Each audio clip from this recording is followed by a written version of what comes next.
नमस्ते छात्र। आज हम कक्षा 12 की इकाई 12 का अध्ययन करेंगे। इकाई का नाम है रेडियम की आत्मकथा। रेडियम एक खनिज पदार्थ है और इसी रेडियम ने अपने जीवन की अपनी आत्मकथा लिखी। रेडियम की आत्मकथा आचार्य महावीर प्रसाद द्विवेदी ने एक विज्ञान कथा के रूप में हमारे सामने पेश किया है। आचार्य महावीर प्रसाद द्विवेदी का जन्म सन 1864 को उत्तर प्रदेश के रायबरेली जिले के दौलतपुर गांव में हुआ था। उनके पिता का नाम राम सहाय दुबे था। वे कान्यकुब्ज ब्राह्मण थे। कमज़ोर आर्थिक स्थिति के कारण शिक्षा का क्रम अधिक समय तक न चल सका। उन्हें जीआईपी रेलवे में नौकरी मिल गई। यानी जीआईपी नामक एक रेलवे कंपनी है, उसमें उनको नौकरी मिली थी। कुछ समय बाद टेलीग्राफ का काम सीखकर इंडियन मिडलैंड रेलवे में तार बाबू के रूप में नियुक्त हुए। टेलीग्राफ यानी दूसरों तक संदेश पहुंचाने का कार्य। तो वे इसी प्रकार इंडियन मिडलैंड रेलवे में तार बाबू के रूप में दूसरों को तार करने के कार्य के रूप में नियुक्त हुए थे। नौकरी के साथ साथ हिंदी के अतिरिक्त मराठी, गुजराती, संस्कृत आदि का गहन अध्ययन किया।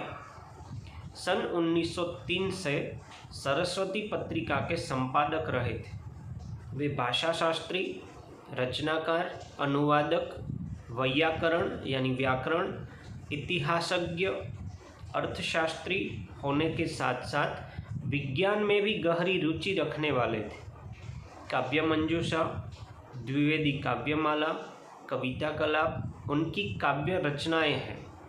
अनुदित काव्य में, अनुदित काव्य यानी इन काव्यों का उन्होंने अनुवाद किया है जो अन्य भाषाओं में थे।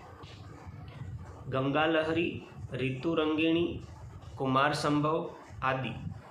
अनुदित गद्य विद्याओं में भामिनी विलास, अमृत लहरी, शिक्षा, स्वाधीनता, जल चिकित्सा, हिंदी महाभारत आदि अनुदित गद्य रचनाएं तथा हिंदी शब्दावली, तृतीय भाग की समीक्षा, वैज्ञानिक कोश, नाट्यशास्त्र, हिंदी भाषा की उत्पत्ति, संपत्ति शास्त्र, विज्ञान वार्ता, वाणी विलास, विचार विमर्श आदि। द्विवेदी जी प्रथम साहित्यकार है जिनको हिंदी साहित्य सृजन के लिए आचार्य की उपाधि प्राप्त हुई है। यानी महावीर प्रसाद द्विवेदी के नाम के आगे आचार्य लिखा जाता है। तो उनका निधन सन 1938 को हुआ था। अब मैं आपके सामने ब्रह्मांड की सारी चीज़ें और धातुओं के कुछ चित्र प्रस्तुत करता हूँ। प्रस्तुत है रेडियम जैसा एक पदार्थ कि अवकाशीय क्षेत्र है। ब्रह्मांड में जो खगोलीय क्षेत्र है, जो विविध ग्रह है, तो ये सारे इस प्रकार के चित्रों में हम देख सकते हैं।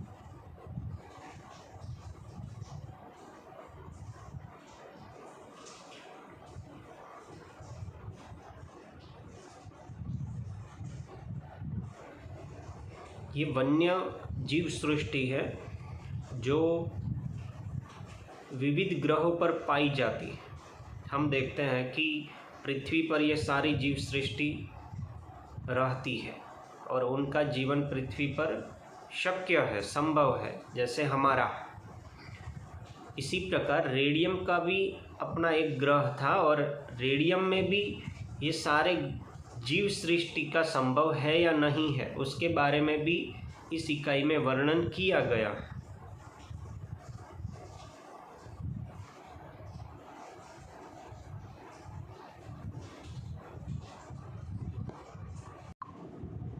अब आपके सामने रेडियम की खोज हुई थी, उसी प्रकार अन्य जो खोज हुई थी पूरे विश्व में, उसके बारे में माहिती यहाँ पर उपलब्ध है।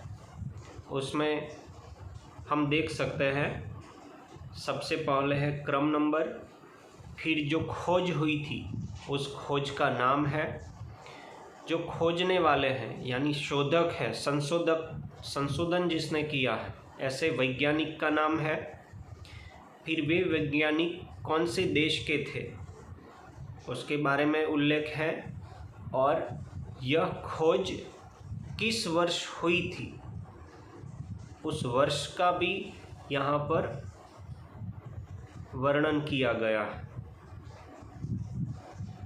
इन सभी खोजों के बारे में हम माहिती प्राप्त कर सकते हैं।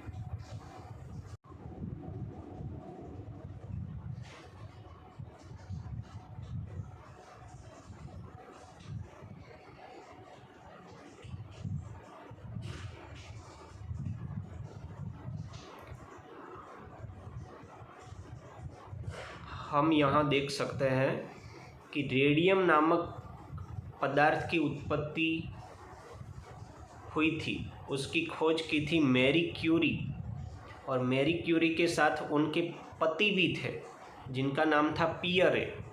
उन्होंने 1898 को, जो पोलैंड के वतनी थे, और यहाँ पर उन्होंने रेडियम की खोज की थी। अब हम इस इकाई में रेडियम क्या है और रेडियम हमारे लिए कैसे उपयोगी है, ये विश्व के सामने रेडियम की कीमत क्या है, उसका अध्ययन इस इकाई के माध्यम से पढ़ेंगे। इस इकाई के कुछ महत्वपूर्ण शब्दार्थ और मुहावरे यहाँ पर प्रस्तुत है जिसे हम पढ़ सकते हैं।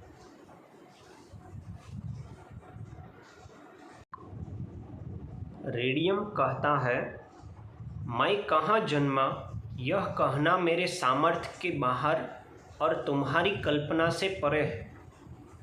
यानी रेडियम बताता है कि मेरा जन्म कहाँ हुआ है ये मैं कह नहीं सकता और आप भी कल्पना नहीं कर सकते। ब्रह्मांड के अनंत तथा कल्पनातीत गेह में और काल से अपरिचित तथा अपरिच्छिन्न गर्भ में मेरी उत्पत्ति हुई थी। मेरी उत्पत्ति एक ब्रह्मांड के अनंत कल्पना रूपी घर में, गेह यानी घर में हुई थी, और अपरिच्छिन्न शब्द यानी जिसके आर पार कुछ नहीं है, ऐसा एक स्थिति में मेरी उत्पत्ति हुई है, ऐसा रेडियम बताता है। आगे रेडियम कहता है, मैं अकेला निराधार उस अनंत शून्य में बहुत वर्षों तक इधर उधर घूमता रहा।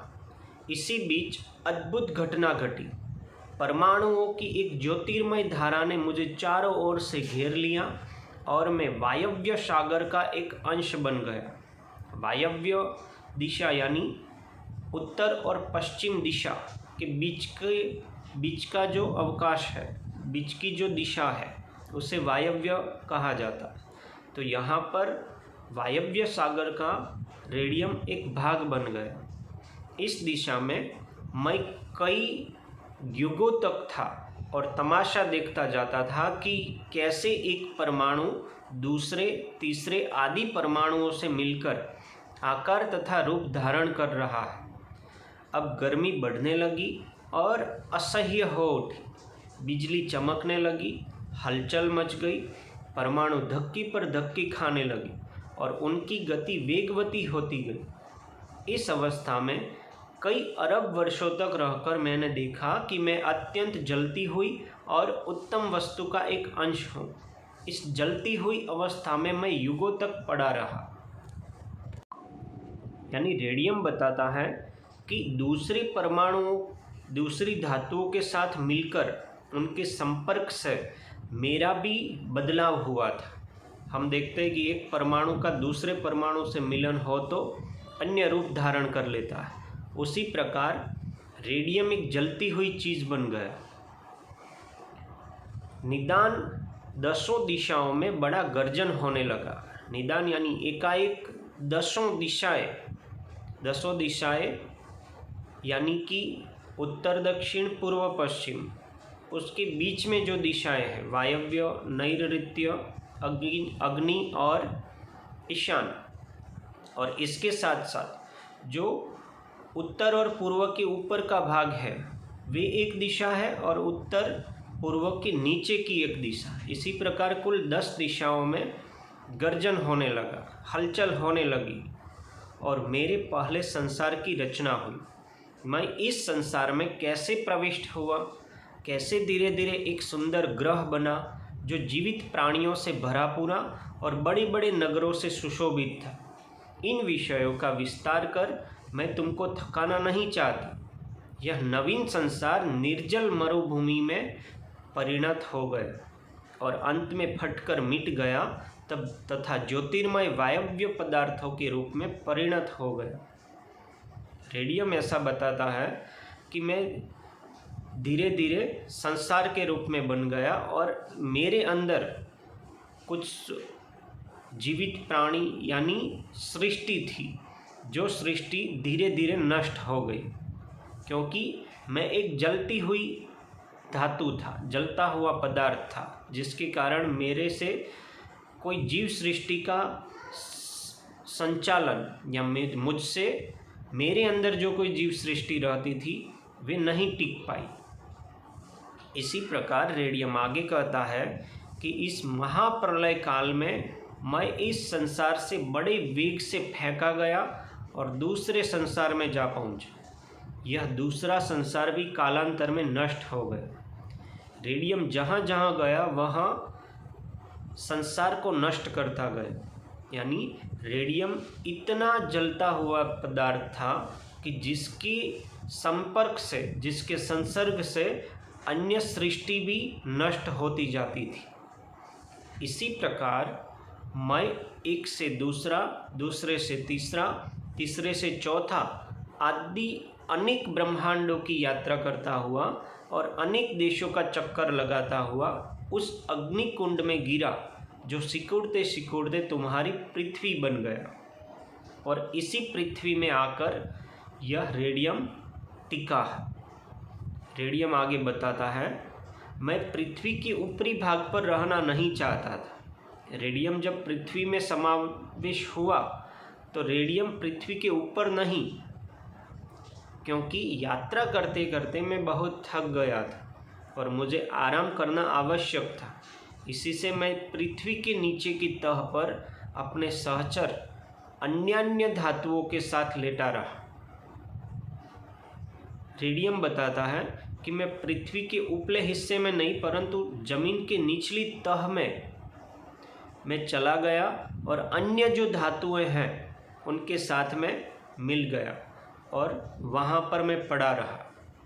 घोर निद्रा ने आकर घेरा और मैं कुंभकर्णी नींद में निमग्न हो गया। निद्रा पूरी भी न हुई थी कि मुझे यात्रा करने के लिए फिर उठना पड़ा। मैं इस हिरण्यगर्भ के पेट में कई पद्म वर्षों से विद्यमान था, यानी कि मेरा प्राणात्मा हिरण्यगर्भ, मेरी आत्मा इस पृथ्वी की निचली तह में करोड़ों और कई पद्म वर्ष तक पड़ी रही। पद्म यानी एक संख्या का भाग है, जैसे करोड़, अजब, अरब, खर्व, निखर्व, शंकु, इसी प्रकार एक पद्म भी है कि इतने सालों तक ये रेडियम पृथ्वी की तह में पड़ा रहा। किंतु कुछ दिन पहले तक कोई मेरा पता न पा सका था। धरती का ऊपरी भाग आंधी पानी से कट कट कर समुद्र में डूबता गया और मैं प्रबल शक्तियों द्वारा हजारों वर्षों में ऊपर की ओर निकलता गया। धीरे धीरे इसी प्रकार रेडियम पृथ्वी में धीरे धीरे जमीन की निचली तह से ऊपर आने लगा। बहुत सी खनिज धातुओं के साथ मेरी बड़ी गाढ़ी मित्रता हो गई थी। मैं बराबर उनके साथ रहता था और उनके सुख दुख में बराबर सहानुभूति रखता था। अंत में वैज्ञानिकों ने मुझे मेरे चिर संगियों से अलग कर मनुष्यों के सामने उपस्थित किया। रेडियम बताता है कि मैं धीरे धीरे ऊपर आने लगा तो मेरे साथ साथ अन्य जो खनिज धातुएं थी उनके साथ भी मैं रहा और धीरे धीरे मुझे वैज्ञानिकों ने खोजा और खोजकर उन्होंने मुझे मनुष्यों के सामने विश्व में पेश किया। यानी हमने बताया कि रेडियम की खोज हुई थी, तो ये खोज मैरी क्यूरी नामक पोलैंड की एक महिला ने की थी, एक वैज्ञानिक महिला कि जो अपने पति के साथ मिलकर इस रेडियम की खोज की थी सन 1898 के दिन।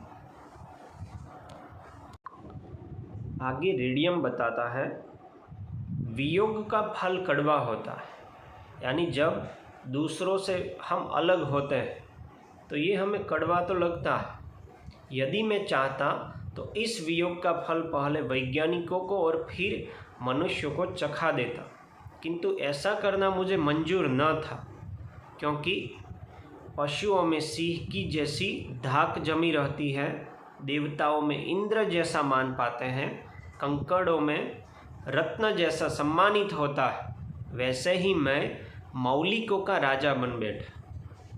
रेडियम कहता है कि मैं भी वैज्ञानिकों को हाथ में और मनुष्यों के सामने कई साल पहले आ गया होता, परंतु ये मुझे मंजूर न था, क्योंकि मेरी भी एक कीमत बन गई है। जैसे पशुओं में सिंह को राजा माना जाता है, देवताओं में इंद्र को श्रेष्ठ माना जाता है और कंकड़ में रत्न को श्रेष्ठ माना जाता है, उसी प्रकार मुझे मौलिकों का राजा बना दिया है। यानी खनिज धातुएं और जो पदार्थ है जो हमें मिलते हैं, सोने चांदी से भी श्रेष्ठ मुझे बना दिया है। यानी मेरी कीमत इन सभी धातुओं से भी अमोल है, सबसे ज़्यादा है। उन पर मेरे प्रसन्न रहने का यही कारण है। अब रेडियम अपनी उत्पत्ति के बारे में बताता है। मेरी उत्पत्ति पिचब्लेंडी नामक एक खनिज पदार्थ से हुई है। यूरानियम मेरे पितामह, यानी यूरानियम नामक जो धातु है वे रेडियम के दादा है, और आयोनियम मेरे पिता है। यानी यूरानियम से आयोनियम और आयोनियम से रेडियम की उत्पत्ति हुई थी। अर्थात यदि तुम यूरानियम को कुछ देर यूं ही रख दो तो उससे आप ही आप आयोनियम और आयोनियम से मैं बन जाऊंगा। यानी यूरानियम से आयोनियम बनता है और आयोनियम से रेडियम बनता है, और इसकी उत्पत्ति पिचब्लेंडी नामक खनिज पदार्थ से हुई थी। आइए आयोनियम कैसा होता है उसके बारे में देखें। यहाँ पर आप देख रहे हैं जो प्लांट बने हुए हैं ये आयोनियम से बनाए गए।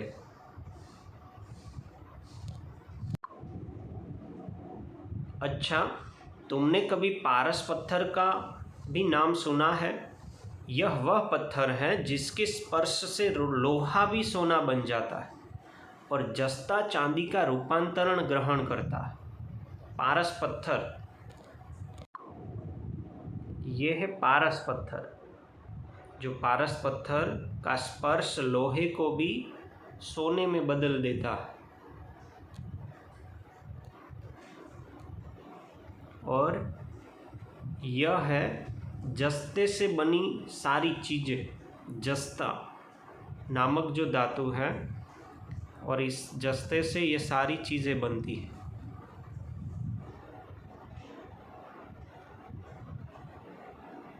जस्ते को जिंक भी कहा जाता है।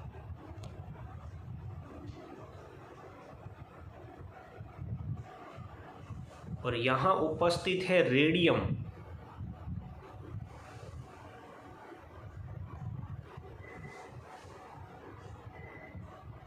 जो अपने घर में भी हम रखते हैं रेडियम।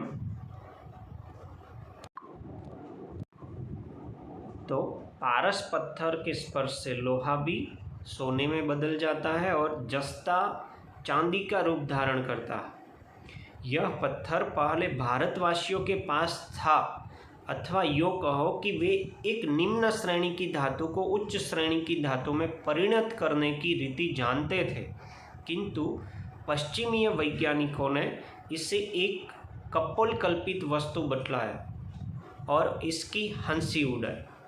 ये कल्पना है, ऐसा कुछ हो नहीं सकता।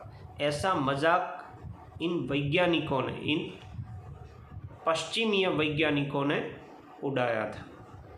अब मेरे आविष्कार से उनकी आंखें खुली है। वे समझने लगे हैं कि जैसे यूरेनियम से मैं यानी रेडियम और मुझसे हीलियम धातु बनती है, उसी प्रकार और धातुओं भी एक दूसरे का रूपांतरण ग्रहण कर सकती है। यानी हमारे से जैसे मेरे रेडियम का उत्पत्ति हुई थी, उसी प्रकार अन्य धातुओं से अन्य धातुओं का रूपांतरण भी हो सकता है। तो इस वैज्ञानिकों ने मेरी कद्र नहीं की, ऐसा पारस पत्थर कहता है, रेडियम कहता है कि पारस पत्थर भी एक ऐसी चीज़ है। अब उनका ध्यान पारस पत्थर की सत्यता की ओर गया है। उनमें कितने तो ऐसे हैं जो यह कहते हैं कि पारस पत्थर की समस्या हल हो गई है, किंतु वे नहीं जानते कि पारस पत्थर बनाने में उन्हें अभी वर्षों लगेंगे। यानी पारस पत्थर जमीन की खानों में पड़ा है। भारत की कई खाने हैं, वहाँ पर पारस पत्थर है, परंतु उसे ढूंढना, उसको निकालना और उसको लोगों के सामने जब पेश किया जाता है तो ये काम बहुत कठिन होता है। और यह पारस पत्थर बहुत मूल्यवान चीज़ है। यूरेनियम शब्द से हम माहिती प्राप्त करें, यहाँ पर उल्लेख है कि यूरेनियम पृथ्वी के पेटाल में खनिज के रूप में हमें मिलता है। उसे शुद्ध करके विविध सलियाँ बना के उसको रिएक्टर में उपयोग किया जाता है। अणुभट्ठी में मुट्ठी भर यूरेनियम में से 70 टन कोयला जले उतनी गर्मी इसमें से मिल सकती है। यानी यूरेनियम भी ऐसा पदार्थ है जो जमीन की तह से मिलता है। अब आगे रेडियम बताता है, मेरा मूल्य इतना अधिक है कि मैं संसार की सभी वस्तुओं में बहुमूल्य हूँ। मेरी एक कण का जितना दाम है उतने में सोना और प्लेटिनम के ढेर से ढेर मिल सकते हैं। यानी रेडियम का सामान्य कण के बराबर सोने और प्लेटिनम के ढेर मिल सकते हैं। मेरी बहुमूल्यता का अनुमान तुम इतने से ही कर सकते हो कि आल्पिन के सिरे के बराबर मेरे एक छोटे से टुकड़े का दाम 75,000 रुपये होता है। आल्पिन का सिरा यानी एक डंडा हो, उसके सिर का भाग, ऊपर का भाग, उसका एक छोटा सा टुकड़ा हम ले तो उसी टुकड़े के बराबर जो रेडियम होता है उसके 75,000 रुपये मिलते हैं। इतना महंगा होता है। लंदन के मिडलसेक्स हॉस्पिटल में मेरे 2 कण हैं जो मैंने आपको यहाँ दिखाए हैं। यहाँ पर आप देख रहे हो, इसी प्रकार रेडियम के 2 कण इस लंदन नामक शहर के सेक्स हॉस्पिटल में पाए गए हैं। ये इतने छोटे हैं कि बिना खुर्दबीन के देखे नहीं जा सकते। यानी इस छोटे रेडियम के कणों को सूक्ष्मदर्शक यंत्र के बिना हम नहीं देख सकते, पर इतने ही छोटे कणों की कीमत 30,000 रुपये है। वे कांच की नली में भली भांति सुरक्षित रखे रहते हैं। रेडियम के कणों को सुरक्षित रखने की भी एक जगह है। मुझसे 3 प्रकार की किरणें बराबर निकला करती हैं। उन्हें तुम खाली आँख नहीं देख सकते। मैं अपनी किरणों के साथ परमाणुओं को भी विकीर्ण करता रहता हूँ। यानी रेडियम में से कुछ ऐसे परमाणु निकलते हैं जो हमें हानि भी दे सकते हैं, इसीलिए नरी आँख से हम उसे देख भी नहीं सकते। यदि मेरे किसी मिश्रण को पानी में कुछ देर रख दो तो तुम देखोगे कि मैं अपना रंग गिरगिट सा बदलता हूँ। यानी रेडियम बताता है कि मुझे पानी में रखो तो मैं एक काचिंडा की तरह अपना रंग बदलने लगता हूँ।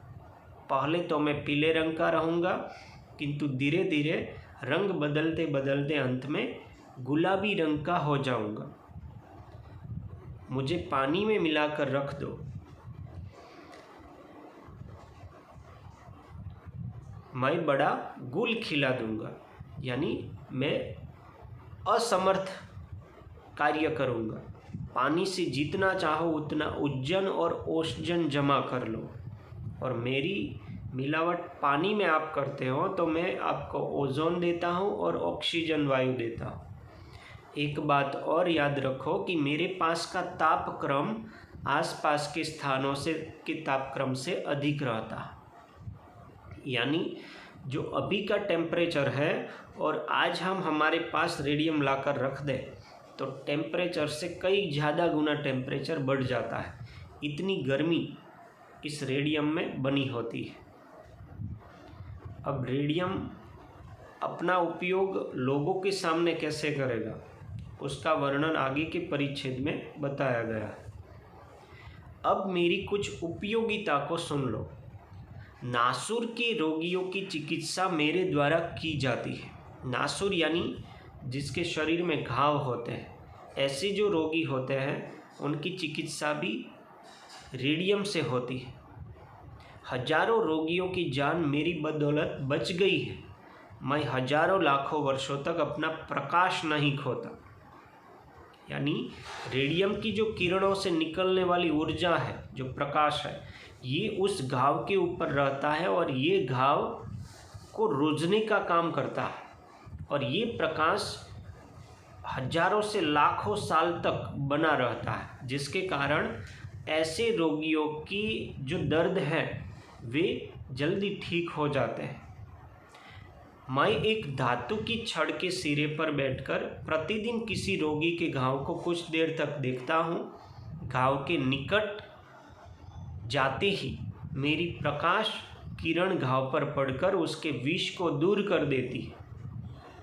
जैसे हम देखते हैं कि कैंसर के जो दर्दी होते हैं उसमें ज़्यादातर कैंसर के दर्दियों को शेक दिए जाते हैं। जहाँ पर कैंसर का भाग है, कैंसर के सेल्स है, वहाँ पर उनको शेक दिया जाता है, और शेक में क्या होता है, रेडिएशन का मारा किया जाता है। तो वहाँ भी रेडिएशन यानी रेडियम काम आता है। तो इसी प्रकार इस रेडियम की किरणें वहाँ पर गिरती हैं, और वहाँ पर जो कैंसर के सेल्स होते हैं, अर्थात ऐसे नासुर के जो दर्दी होते हैं, घाव बने हुए हैं, ऐसे दर्दियों के वहाँ प्रकाश गिरने से उनको शांति मिलती है और उनका जो घाव है धीरे धीरे भर जाता है और वे दर्दी स्वस्थ होने लगते हैं। मेरा यह किरण विकिरण एक अद्भुत दृश्य है। एक विशेष प्रकार के पर्दे पर डॉक्टर लोग उसे दिखाते हैं। मेरी किरण तथा परमाणु जिस समय पर्दे पर पड़ते हैं उस समय ऐसा मालूम होता है कि अंधेरी रात में करोड़ों तारे आसमान में चमक रहे हैं। यानी रेडियम का जब उपयोग डॉक्टर करते हैं तब हम उसको कंप्यूटर में देखते हैं तो जैसे आकाश में तारे टिमटिमाते हो उसी प्रकार का एक दृश्य हमें दिखाई देता है। किंतु इसकी मात्रा इतनी थोड़ी होती है कि मेरे किसी कण से वर्षों काम लेने पर भी वजन कम नहीं होता। यानी रेडियम इतना प्रभावशाली होता है, लाखों हजारों वर्षों तक ये रेडियम का असर नहीं टूटता। और किसी भी चिकित्सा के क्षेत्र में ऐसे नासुर के दर्दियों में, कैंसर के दर्दियों में, अन्य भी कई रोग होंगे कि जिसके अंदर रेडियम के उपयोग से लोग स्वस्थ हो सकते हैं। एक बात मैंने अब तक छिपा रखी। मैं देख रहा था कि तुम मुझे हाथ से छूते हो या नहीं। खूब बचे, यदि एक बार भी तुम मुझे अपने हाथ से स्पर्श करते हो तो मैं उसका मज़ा तत्काल चखा देता। मुझे छूने से तुम्हारे हाथ में घाव हो जाएंगे, बड़े बड़े फोड़े उठे आवेंगे जो शीघ्र आराम न हो सकेंगे। इतना कष्ट बहुत असह्य होता है। तो रेडियम को हम स्पर्श भी नहीं कर सकते। ज़्यादातर हमने अगले परिच्छेद में पढ़ा कि रेडियम हमारे पास हम रखते हैं तो वहाँ का टेम्परेचर हाई हो जाता है। इसी प्रकार उसको स्पर्श करने से तो हमारे हाथ में फोड़े उठते हैं और ये इतना दर्द देते हैं कि जिसको हम सहन नहीं कर पाते। इतने से तुम यह न समझ लेना कि मेरी उपयोगिता का अंत हो गया। रेडियम कहता है कि इस बात से आप ये समझना नहीं, कि मेरा उपयोग आप नहीं कर सकते। भविष्य में मैं बड़ी बड़ी करामातें कर दिखाऊंगा। मेरी विलक्षण चालों को सुन तुम्हें दांतों तले उंगली दबानी पड़ेगी। यानी मेरे ऐसे कार्य होंगे कि जो लोगों के काम आएंगे, विश्व के काम आएंगे, और आप आश्चर्य में पड़ जाओगे।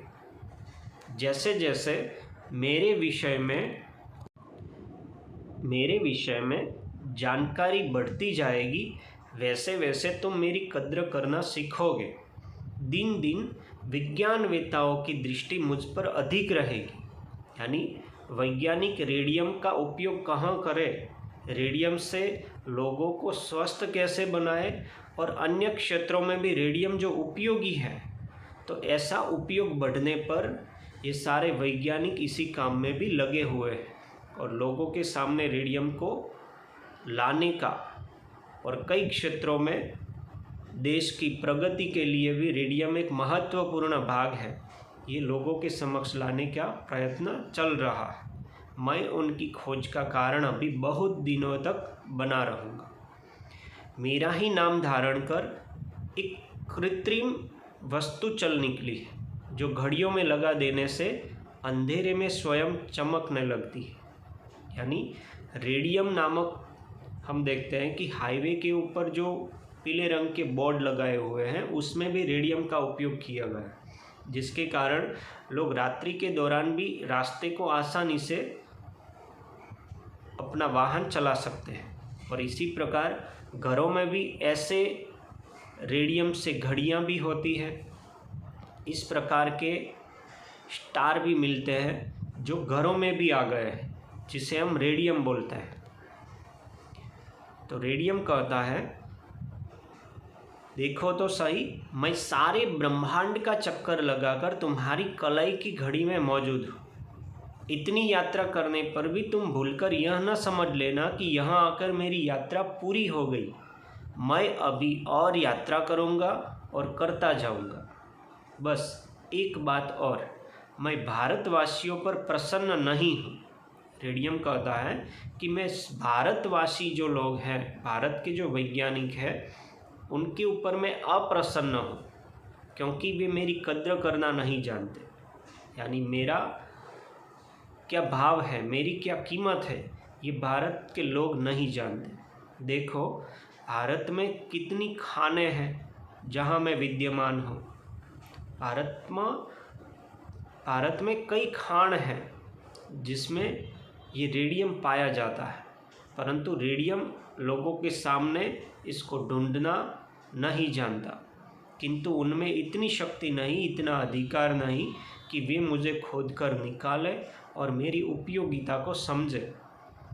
तुम मुझे आदर की दृष्टि से देखो, तुम मेरी उपयोगिता को समझो, मेरी कद्र करना सीखो, फिर देखो मैं तुम्हारा दास बनने को तैयार हूँ।